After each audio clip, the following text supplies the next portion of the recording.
Hi guys and welcome to my channel. நம்ம இன்னைக்கான வீடியோல மில்மன்ஸ் தியரம் அண்ட் மில்மன்ஸ் தியரம் பேஸ் பண்ண ஒரு ப்ராப்ளம் ஒன்று பார்க்க போகிறோம். இந்த மில்மன்ஸ் தியரம் வந்து என்ன சொல்லுது அப்படின்னா, உங்ககிட்ட ஒரு சர்க்யூட் ஒன்று இருக்குது. அந்த சர்க்யூட்டில் infinite number of voltage sources and infinite number of resistance sources வந்து இருக்கலாம். வித்து ஒரு லோட் ரெசிஸ்டரோடு இருக்குது அப்படின்னு வச்சுக்கோங்களேன். அதை நீங்கள் சிம்பிளான ஒரு சர்க்யூட்டாக சேஞ்ச் பண்ண முடியும். அந்த சர்க்யூட்டில் பார்த்தீங்கன்னா ஒரு வோல்டேஜ் சோர்ஸு, ஒரு ரெசிஸ்டன்ஸ் சோர்ஸு, ஒரு லோட் ரெசிஸ்டன்ஸினுடைய சோர்ஸு. ஸோ இது படி பார்த்தீங்கன்னா நம்ம வந்து சிம்பிளிஃபை பண்ணலாம் அப்படின்றத அந்த மில்மன்ஸ் தியரம். இந்த மில்மன்ஸ் தியரம் பார்த்தீங்கன்னா ரொம்பவே ஒரு சிம்பிளான ஒரு தியரம் தான். பட் அந்தளவுக்கு பார்த்தீங்கன்னா செமஸ்டர் எக்ஸாம்ஸில் இது கேட்கறது இல்லை. பட் இருந்தாலும் இதை தெரிஞ்சு வச்சுக்கிறது ஒன்றும் தப்பு இல்லை, ஏன்னா இது ரொம்பவே ஈஸியான ஒரு தியரம் தான். ஸோ இந்த தியரம் பேஸ் பண்ண ஒரு டெரிவேஷன் ஒன்று நம்ம டெரிவேட் பண்ணலாம் இங்கே இருக்கக்கூடிய சர்க்யூட்டை வச்சு. நமக்கு பார்த்தீங்கன்னா ஆல்ரெடி ஒரு ஃபார்முலா தெரியும், V = IR அப்படின்னு. அதாவது வோல்டேஜ்ன்றது கரண்ட் இன்டு ரெசிஸ்டன்ஸ் அப்படின்னு. ரெசிஸ்டன்ஸ் வந்து பார்த்தீங்கன்னாக்கா R = 1/G அப்படின்னு சொல்லுவாங்க. இந்த இடத்துல G அப்படின்றது கண்டக்டன்ஸ் அப்படின்னு சொல்லுவாங்க. இப்போ ரெசிஸ்டன்ஸுக்கு ஆப்போசிட் தான் கண்டக்டன்ஸ் அப்படின்றது. ஸோ ரெசிஸ்டன்ஸ் வந்து குறைஞ்சது அப்படின்னா கண்டக்டன்ஸ் இன்க்ரீஸ் ஆகும். இதே கண்டக்டன்ஸ் குறைஞ்சது அப்படின்னாக்கா ரெசிஸ்டன்ஸ் வந்து இன்க்ரீஸ் ஆகும் அப்படின்றது தான். இதே கண்டக்டன்ஸ் ஜியோடைய யூனிட் வந்து பார்த்தீங்கன்னா மோ அப்படின்னு சொல்லுவாங்க. அதாவது இந்த ஓம் சிம்பிளே வந்து நம்ம தலைகளாக போட்டால் எப்படி இருக்குமோ அதுதான் பார்த்தீங்கன்னா இந்த கண்டக்டன்ஸ்னுடைய அந்த யூனிட் வந்து சொல்லுவாங்க. இது பார்த்தீங்கன்னா MHO மோ. அதாவது இந்த சிம்பிள் எப்படி வந்து தலைகளாக இருக்கோ அதே மாதிரி இந்த ஓம் அப்படின்றதும் பார்த்தீங்கன்னா ரிவர்ஸில் வந்து இருக்கும் மோ அப்படின்ட்டு. ஸோ அதுதான் வந்து கண்டக்டன்ஸ்னுடைய யூனிட் அப்படின்னு சொல்லுவாங்க. இந்த ரெசிஸ்டன்ஸ் வந்து 1/G அப்படின்னு நம்ம வந்து எழுதிக்கலாம். ஸோ அதுபடி பார்த்தீங்கன்னா இந்த ஆறுன்ற இடத்துல நான் 1/G வந்து நான் சப்ஸ்டியூட் பண்ணேன் அப்படின்னாக்கா V = I/G அப்படின்னு நமக்கு கிடைக்கும்.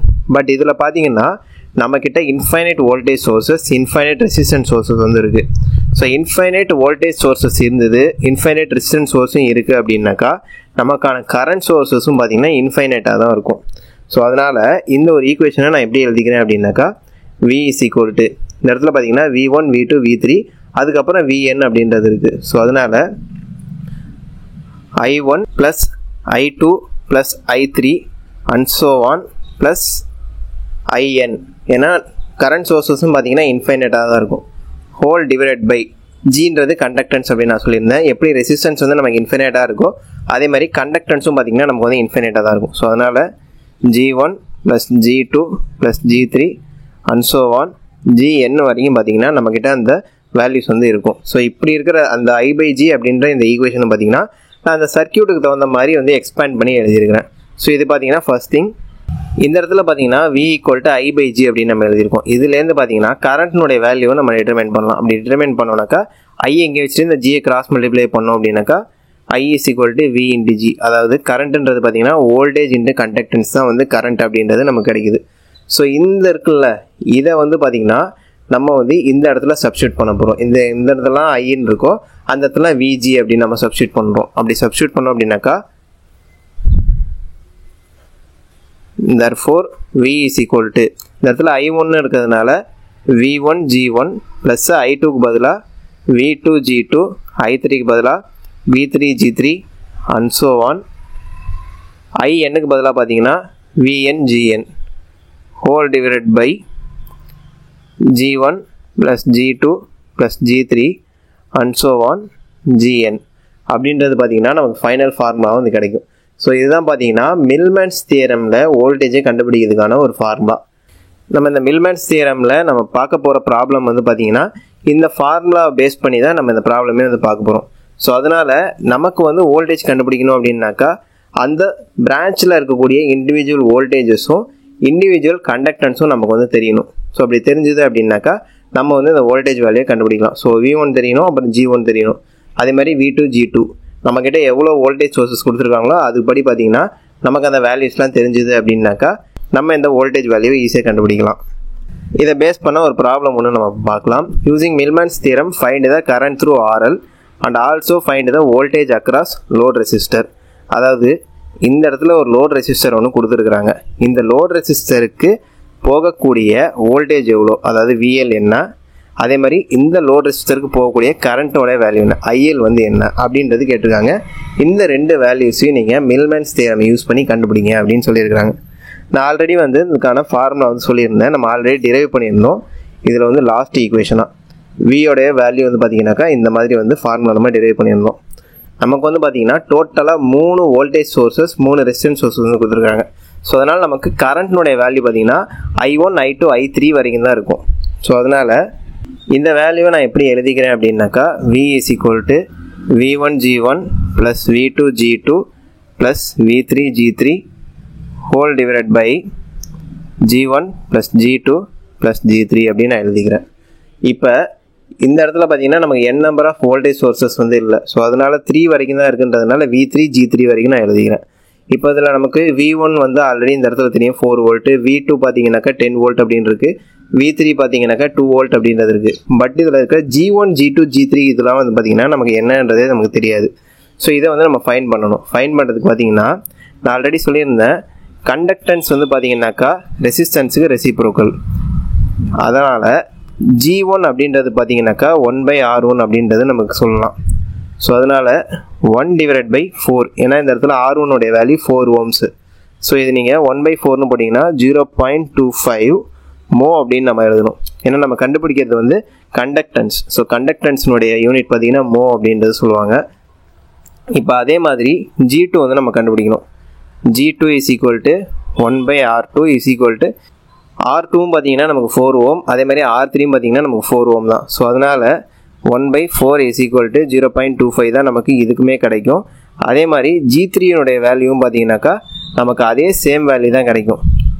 ஏன்னா மூணுமே பார்த்தீங்கன்னா 4 ohm ரெசிஸ்டர் அப்படின்றதுனால மூணுத்துக்குமே வந்து கண்டக்டன்ஸ்னுடைய வேல்யூ 0.25 mho அப்படின்றது நமக்கு கிடைக்கும்.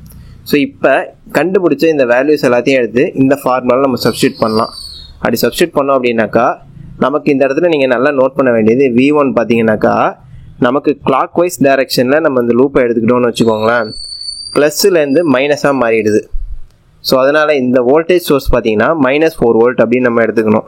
ஸோ அதனால் therefore V is equal to V1 G1ல பார்த்தீங்கன்னா -4 into இந்த இடத்துல G1 பார்த்தீங்கன்னா 0.25. ஸோ 0.25 ப்ளஸ் V2 பார்த்தீங்கன்னா கிளாக் வைஸ் டைரக்ஷனில் எடுத்துக்கிட்டீங்க அப்படின்னாக்கா மைனஸ்லேருந்து ப்ளஸ்ஸாக மாறிடுது.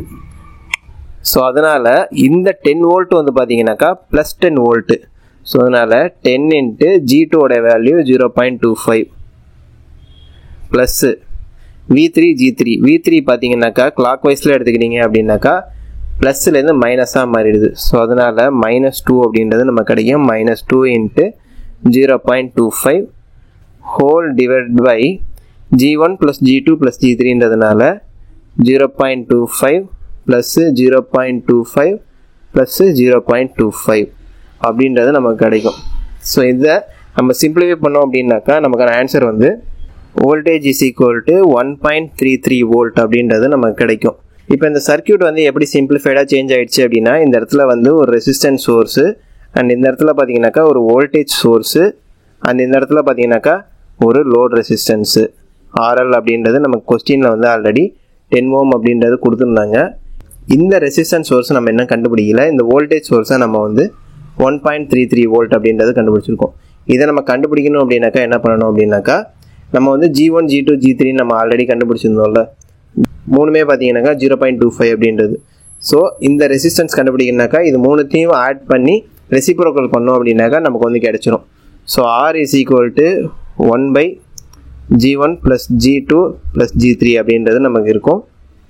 ஸோ இந்த இடத்துல 1/0.25 plus 0.25 plus 0.25 இது மூணுத்தையும் நம்ம ஆட் பண்ணோம் அப்படின்னாக்கா 1/0.75 அப்படின்றது கிடைக்கும்.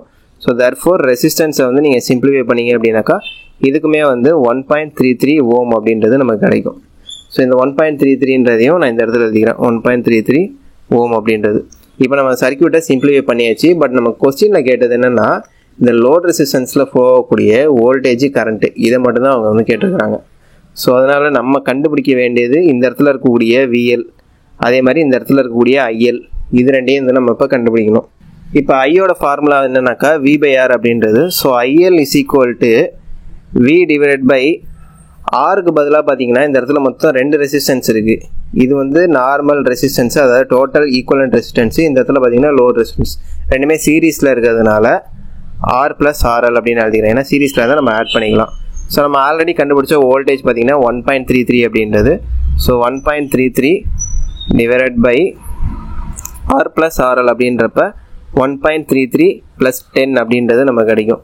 ஸோ இதை நம்ம சிம்பிளிஃபை பண்ணோம் அப்படின்னாக்கா therefore ஐயோடைய வேல்யூ வந்து பார்த்தீங்கன்னாக்கா 0.117 ஆம்ஸ் அப்படின்றது நமக்கு கிடைக்கும். ஸோ இதுதான் பார்த்தீங்கன்னா ஐஎல், அந்த லோட் ரெசிஸ்டன்ஸில் இருக்கக்கூடிய கரண்ட்னுடைய வேல்யூ பார்த்தீங்கன்னா 0.117 ஆம்ஸ் அப்படின்றது நமக்கு கிடச்சிருச்சு. ஸோ இதுக்கப்புறம் பார்த்தீங்கன்னாக்கா விஎல் நம்ம வந்து கண்டுபிடிக்கணும். ஸோ விஎல் கண்டுபிடிக்கணும் அப்படின்னாக்கா VL is equal to IL RL. நமக்கு ஆர்எல் வந்து பார்த்திங்கன்னா 10 ஓம்ஸ் அப்படின்றது நமக்கு தெரியும். ஐஎல் இப்போ தான் நம்ம கண்டுபிடிச்சோம் 0.117 அப்படின்ட்டு. ஸோ இது ரெண்டுத்தையும் வந்து நம்ம மல்டிப்ளை பண்ணோம் அப்படின்னாக்கா நமக்கு வந்து விஎல்னுடைய வேல்யூ வந்து கிடச்சிரும் இன்ட்டு 10 அப்படின்றப்ப therefore VL is equal to 1.17 volt அப்படின்றது நமக்கு கிடைக்கும். ஸோ இதுதான் பார்த்தீங்கன்னாக்கா மில்மேன்ஸ் தியரமை யூஸ் பண்ணி ஒரு சர்க்யூட்டை சிம்பிளிஃபை பண்ணி அந்த லோட் ரெசிஸ்டன்ஸ்க்கு அக்ராஸாக இருக்கக்கூடிய வோல்டேஜ் அண்ட் கரண்ட்டை கண்டுபிடிக்கிறதுக்கான மெத்தடு. அண்ட் இந்த வீடியோ உங்களுக்கு பிடிச்சிருந்தா லைக் பண்ணுங்கள், இன்ஃபர்மேட்டிவ் இருந்துச்சு அப்படின்னா உங்கள் ஃப்ரெண்ட்ஸ் கிட்ட ஷேர் பண்ணுங்கள். அண்ட் இது மாதிரி வேறு ஏதாவது வீடியோஸ் நான் வந்து பேசணும் அப்படின்னா கீழே மறக்காமல் கமெண்ட் பண்ணுங்கள். மறக்காமல் நம்ம சேனலை சப்ஸ்கிரைப் பண்ணுங்கள்.